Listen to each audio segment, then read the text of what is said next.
오늘 함께 보실 말씀 우리 신명기 24장 말씀입니다. 신명기 24장 구약성경 299쪽에 있습니다. 신명기 24장 10절부터 22절까지 말씀입니다.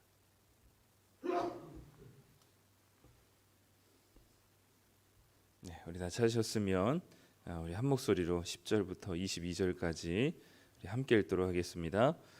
내 이웃에게 무엇을 구워줄 때에 너는 그의 집에 들어가서 전당물을 취하지 말고 너는 밖에 서 있고 내게 꾸는 자가 전당물을 밖으로 가지고 나와서 내게 줄 것이며 그가 가난한 자이면 너는 그의 전당물을 가지고 자지 말고 해질 때에 그 전당물을 반드시 그에게 돌려줄 것이라. 그리하면 그가 그 옷을 입고 자며 너를 위하여 축복하리니 그 일이 내 하나님 여호와 앞에서 내 공의로움이 되리라.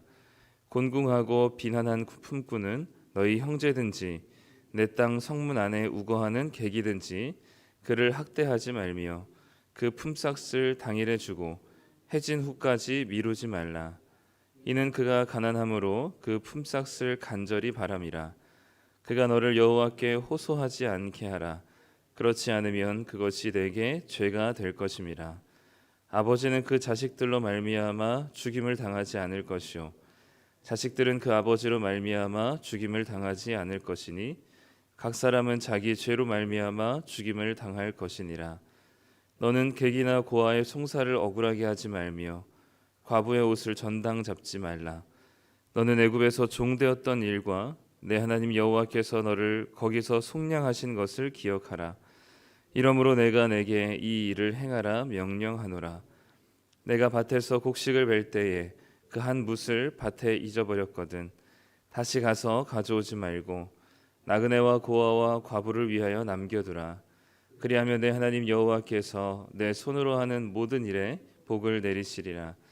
내가 내 감람나무를 떤 후에 그 가지를 다시 살피지 말고 그 남은 것과 객과 고아와 과부를 위하여 남겨두며 내가 내 포도원의 포도를 딴 후에 그 남은 것을 다시 따지 말고 객과 고아와 과부를 위하여 남겨두라. 너는 애굽 땅에서 종되었던 것을 기억하라. 이러므로 내가 내게 이 일을 행하라 명령하노라. 아멘. 네, 오늘 신명기 24장 말씀으로 또 같이 함께 말씀을 나누도록 하겠습니다. 오늘은 돈에 대한 또는 먹고 사는 문제에 대한 이야기가 이제 담겨 있는데요.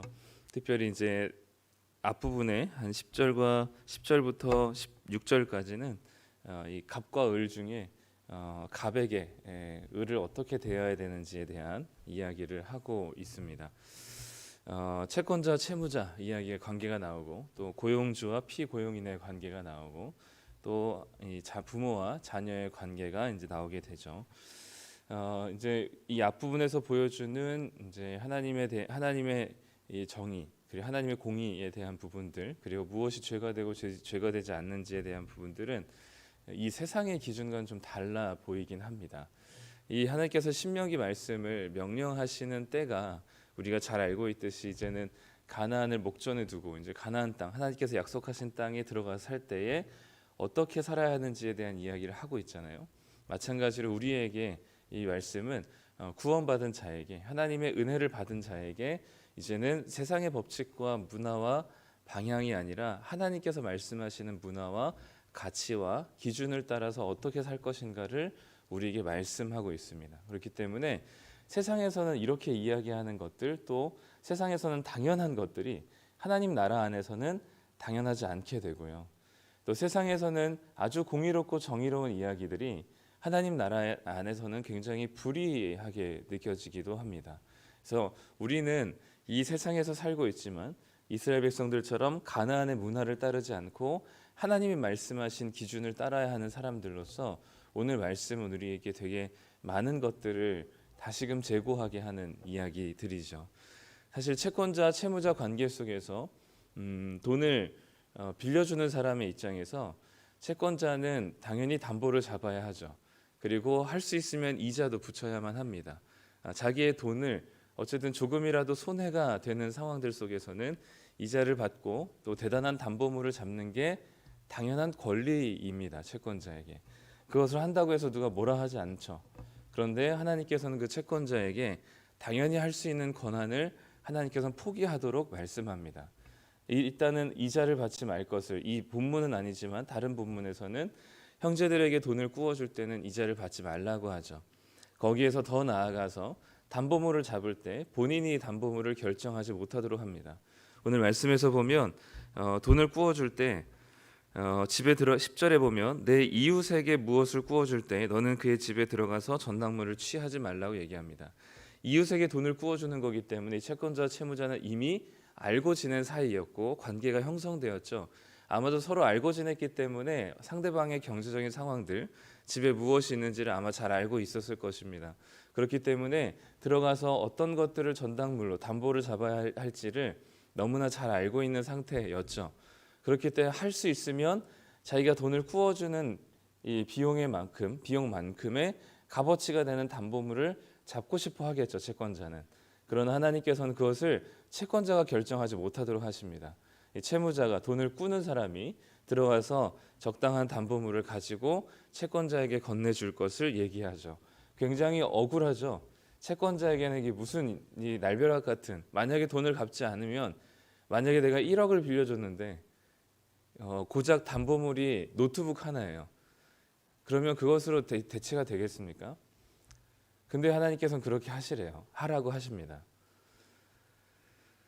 그리고 그 전당물이 만약에 옷이라면 그리고 그 어쨌든 돈을 꾼 사람은 가진 것이 많이 없기 때문에, 근데 이 사람이 정말 가진 것이 없어서 겉옷을 전당물로, 담보물로 내어준다면 그 옷은 반드시 해가 지기 전에 다시 돌려주라고 얘기합니다. 그러니까 무담보 대출이 되는 거죠. 왜냐하면 그 채무자는 그것이 전 재산이기 때문이라고 얘기하죠. 13절에 보면 해질 때 그 전당물을 반드시 그에게 돌려줄 것이라. 그리하면 그가 그 옷을 입고 자며 너를 위하여 축복하리니 그 일이 내 하나님 여호와 앞에서 내 공의로움이 되리라. 그러니까 담보물을 다시 돌려주는 것이 무엇이라고 얘기하냐면 하나님의 공의로움이라고 얘기해요. 세상에서 상식은 내가 원하는 담보물을 잡고 내가 원하는 돈을 빌려주고 그 기간에 따라서 이자를 받는 것이 상식입니다. 그런데 채권자는 아무런 권한을 행사하지 못한 채 담보물도 채무자가 주는 것을 받아야만 하고, 그것이 옷이라면 그 겉옷을 다시 해가 지기 전에 돌려주어서 그 겉옷을 입고 그 겉옷을 덮고 잘 수 있도록 그 채무자의 생존을 지켜줄 것을 말씀하면서 이것이 곧 무엇이라고 얘기하냐면 하나님의 공의라고 얘기합니다.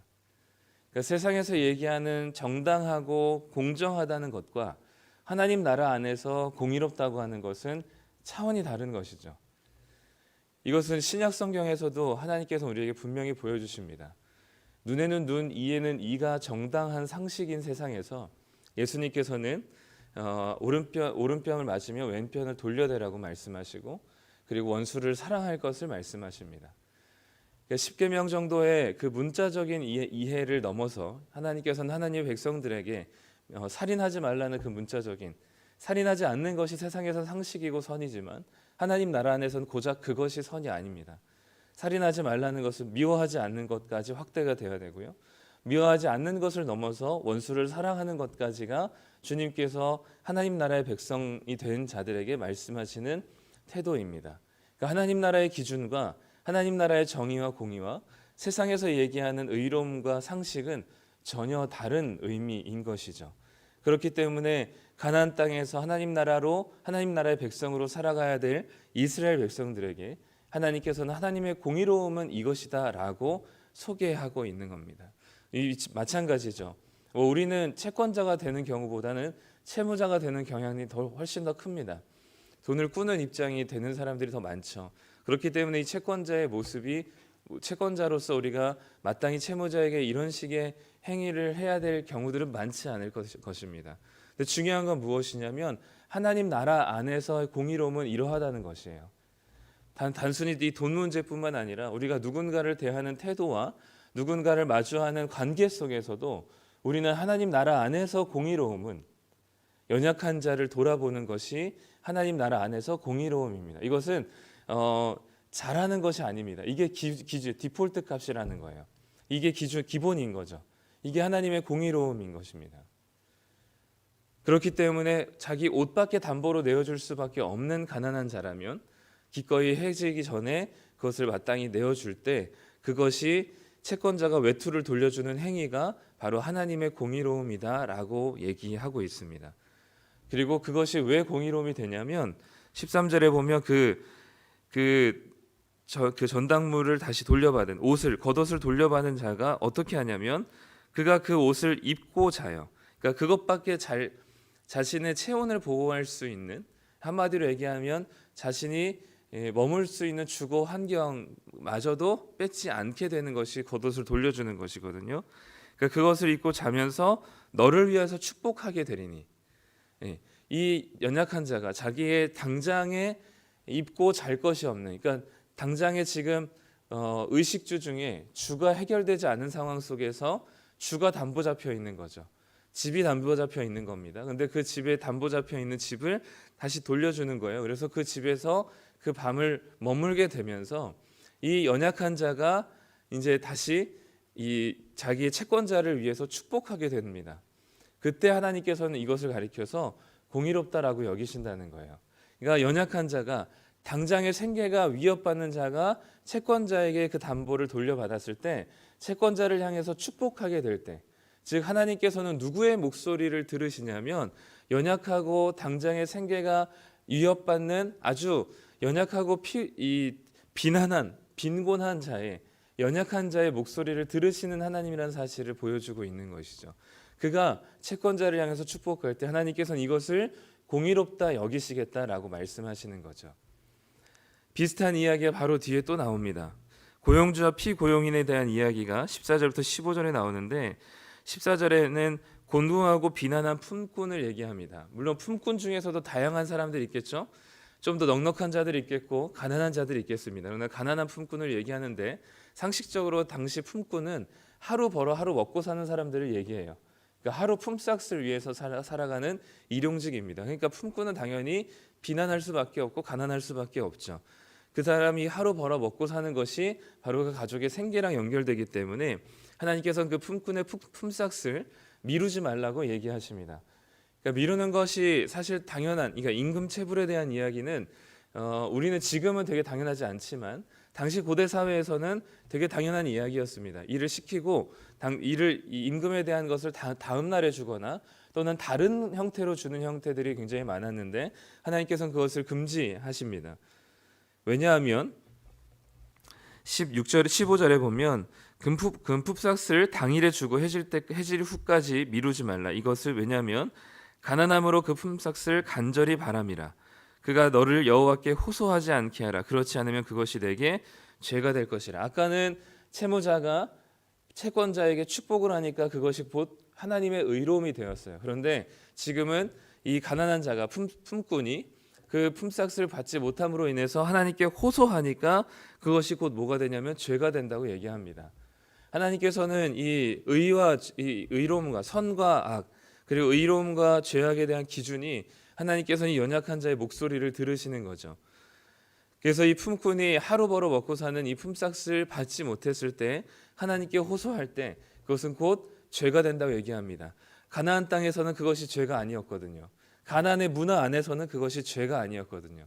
그런데 세상의 기준에서는 그것 죄가 되지 않을 수 있지만 하나님 나라 안에서는 그것이 죄가 된다고 얘기합니다. 그리고 그런 채무 관계에 있어서 연대 책임을 지우지 않는 것이 또 하나님 나라의 법칙이라고 얘기하죠. 그것이 16절에 나와 있습니다. 아버지의 죄로 인해서 자녀를 죽이거나 자녀의 죄로 인하여서 아버지에게 영향을 끼치는 것을 하나님께서는 금지하고 있습니다. 채무 관계가 있는 아버지의 이 빚을 아들에게 갚게 하기, 아버지가 죽은 이후에 아들이 갚게 하기 위해서 아들에게 빚을 지워주는 일들을 하나님께서는 금지하고 있는 것이죠. 각자의 책임과 각자의 몫으로 하나님께서 돌리고 계십니다. 그래서 이 가난이, 이 빚이 계속해서 가난을 낳지 않도록 하나님께서 방지하고 막아 세우시는 일들을 하고 있는 거죠. 하나님께서는 이 돈이 예나 지금이나 돈이 전부인 세상 속에서, 돈이 주인인 세상 속에서 돈이 주인이 아니라 하나님이 주인인 세상을 어떻게 살아갈 것인지를 이렇게 분명히 말씀하고 있습니다. 그리고 그 뒷부분 17절부터는 객과 고아와 나부, 나그네와 고아와 과부와 객과 고아와 과부를 위해서 그 열매와 그 결실들을 남겨둘 것을 말씀합니다. 그것이 하나님께서 말씀하시는 이스라엘 백성들에게 태도예요. 물론 이들에게 그런 의무가 없습니다. 사실은 자기 밭에 있는 거 자기가 다 걷겠다는데 그게 왜 나쁘고 그것이 무엇이 잘못됐을까요? 하나도 잘못된 거 없습니다. 세상의 기준에서는 그것이 당연한 거죠. 그런데 하나님 나라의 기준에서는 그것이 당연한 것이 아닙니다.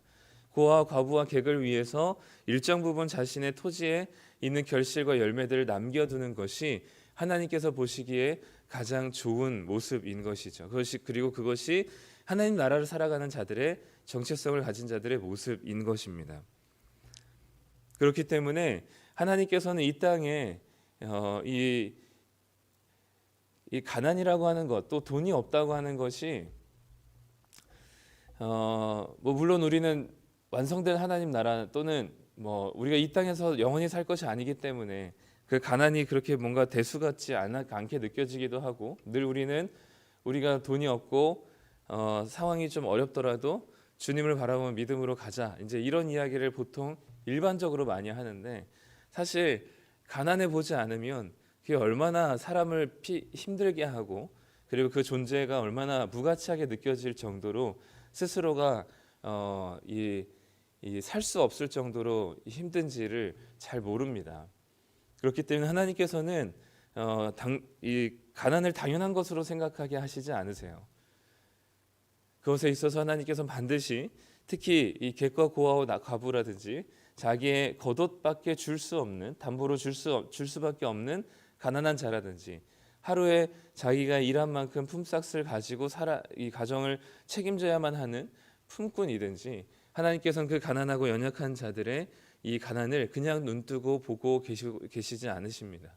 반드시 이스라엘 백성들에게 그것이 계속되지 않도록, 또 그런 가난이 계속 되물림되지 않도록, 확대되지 않도록 하나님께서는 다시금 그 제도와 그 말씀들을 통해서 하나님께서는 그 기준을 다시 잡고 계시는 것이죠. 중요한 것은 무엇이냐면 세상의 기준대로 살아가는 것이 우리의 이 삶의 모습은 아닙니다. 하나님 나라 안에서 공의가 무엇이고 정의가 무엇인지, 하나님 나라 안에서 주님께서 주시는 기준이 무엇인지를 아는 것이죠. 그것은 세상과는 전혀 다르고 세상의 기준보다 훨씬 더 높습니다. 그렇기 때문에 우리가 세상에서 좀 괜찮게 세상의 기준으로 볼 때 좀 괜찮게 살아가는 것으로 만족하거나, 그것으로 내 믿음이 괜찮다고 생각하거나, 또는 그것으로 내가 신앙생활을 잘하고 있다라고 여기는 것이 아니라, 하나님이 우리에게 말씀하신 기준, 하나님의 정의와 공의의 기준이 무엇인지 우리는 그것을 묵상할 때, 오늘 우리는 하나님 나라의 백성으로서 우리가 살아가야 될 세상에서 세상의 기준과는 다른 하나님 나라의 기준과 가치를 가지고 어떻게 살아갈 것인지를 고민하지 않을 수가 없는 것이죠. 단순히 돈의 문제이기보다는 또 사람과의 관계 속에서, 오늘도 많은 사람들을 만나게 될 텐데 그 관계 속에서 우리는 어떤 태도로 사람을 대하는 것이 하나님 나라 안에서 정의로운 것인지를 고민해 볼 수 있을 것입니다. 분명한 것은 세상의 기준보다 하나님 나라의 기준은 훨씬 더 높고 까다롭습니다.